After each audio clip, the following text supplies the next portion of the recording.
गोपाल खेमका हत्याकांड से जुड़ी हुई एक बड़ी खबर है। आरोपी विकास उर्फ राजा एनकाउंटर में ढेर हुआ है। दबिश के दौरान एसटीएफ पर विकास ने फायरिंग कर दी थी। जवाबी फायरिंग में आरोपी विकास उर्फ राजा मारा गया। आरोपी विकास ने शूटर को हथियार दिए थे।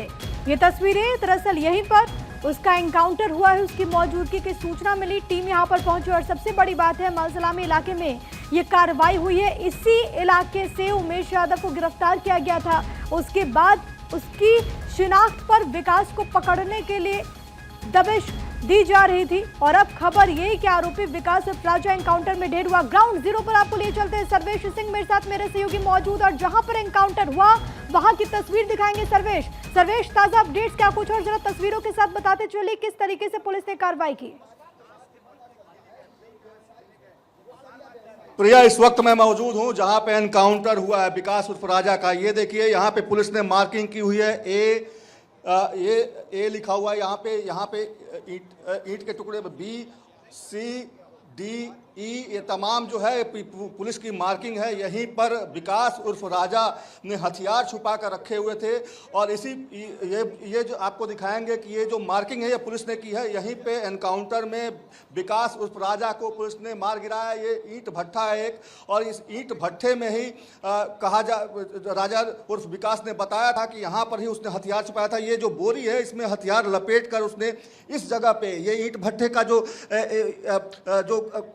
दड़बा होता है उसके अंदर उसने, जहाँ पे ईंट को पकाया जाता है उसके अंदर उसने हथियार छुपा कर रखे थे। इसमें ताश की पत्तियां आपको दिखेंगी और इसके अलावा यहाँ पे तमाम आपको वो एविडेंस दिखेगा। यहाँ पे देखिए गुटखे का रैपर है यहाँ पे, जो इस बात का सबूत है कि यहाँ पे लोग आते जाते रहे थे और यही वो जगह है, यही वो ईंट भट्ठा है जहाँ पर विकास उर्फ राजा को पुलिस ने जब गिरफ्तार किया था तो यहाँ पर उसकी निशानदेही पे हथियार को बरामद करने के लिए पुलिस लेकर आई थी।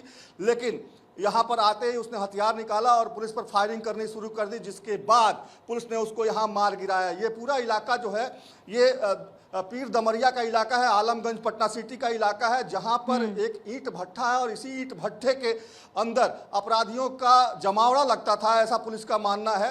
हालांकि आधिकारिक तौर पे पुलिस अभी कुछ भी नहीं कर रही है क्योंकि प्रेस कॉन्फ्रेंस इस पूरे मामले में किया जाएगा, उसके बाद ही स्पष्ट हो पाएगा कि पूरा घटनाक्रम क्या था। लेकिन जो हमारे सोर्सेज बता रहे हैं उसके मुताबिक सबसे पहले जब उमेश यादव की गिरफ्तारी हुई, जो मुख्य शूटर था जिसको विकास उर्फ राजा ने हथियार दिए थे, उसके बाद उसकी गिरफ्तारी हुई। उसको गिरफ्तार करने के बाद पुलिस जब उससे पूछी कि हथियार कहाँ रखे हो जिससे गोपाल खेमका की हत्या की गई, तो वो इस ईंट भट्ठे में लेकर आया और यहाँ पर लेकर आने के बाद उसने बताया कि हथियार इस बोरी में उसने लपेट कर इसके अंदर रखा हुआ था। और यहीं पे जब उसने बताया तो उसके बाद पुलिस ने कहा कि ठीक है हथियार निकालो। जब उसको हथियार निकालने के लिए पुलिस ने कहा तो सीधे तौर पे उसने फायरिंग करनी शुरू कर दी और फायरिंग करने के बाद उसने एक तरह से कहा जाए तो पुलिस को अपने निशाने पर लिया। तो ये तस्वीरें हैं जो साफ तौर पे बता रही हैं कि यहाँ पे किस तरीके से अपराधियों का जमावड़ा लगता था और किस तरीके से अपराधियों ने यहाँ पर एक इस घटना को अंजाम देने के बाद दो चीजें क्लियर कीजिएगा। एक तो ये कि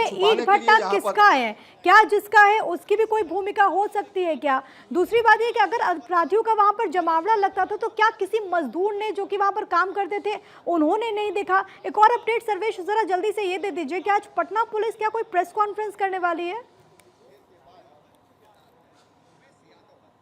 जी बिल्कुल, देखिए पटना पुलिस प्रेस कॉन्फ्रेंस करने वाली है और ईंट भट्ठा किसका है इस बारे में पुलिस अभी तक कुछ भी बताने से इनकार कर रही है। हालांकि अभी तक इस बात की जानकारी नहीं हुई कि ईंट भट्ठा किसका है, लेकिन पुलिस का यहाँ जमावड़ा है।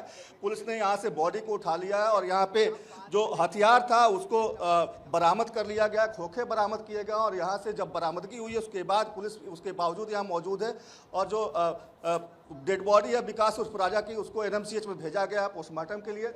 और फिलहाल पटना पुलिस की तरफ से कहा गया कि इस पूरे मामले में वरीय अधिकारी जो हैं वो प्रेस कॉन्फ्रेंस करके तमाम जानकारी देंगे। लेकिन जो तस्वीरें हैं वो इस बात की गवाह हैं कि किस तरीके से इस पूरे घटनाक्रम को अंजाम दिया गया, किस तरीके से विकास उर्फ राजा ने इस जगह का इस्तेमाल किया अपने हाइड आउट के तौर पर, अपने आप को छुपाने के लिए, हथियारों को छुपाने के लिए। और वो तमाम जो इलाका है ये पटना सिटी का इलाका है जहाँ पे माना यही जा रहा है कि अपराधियों का यहाँ आना जाना था। प्रिया, बिल्कुल, लेकिन सर्वेश इस पूरे मामले के साथ अब एक तो नेक्सस की तरफ भी ये तमाम जो कड़ियां हैं वो इशारा करती हैं, जिससे मालूम पड़ता है कि कितने आसानी से वहां पर हथियार इन अपराधियों को मुहैया करा दिए जाते थे, जिसके जरिए वो ऐसी वारदातों को अंजाम देते रहे हैं।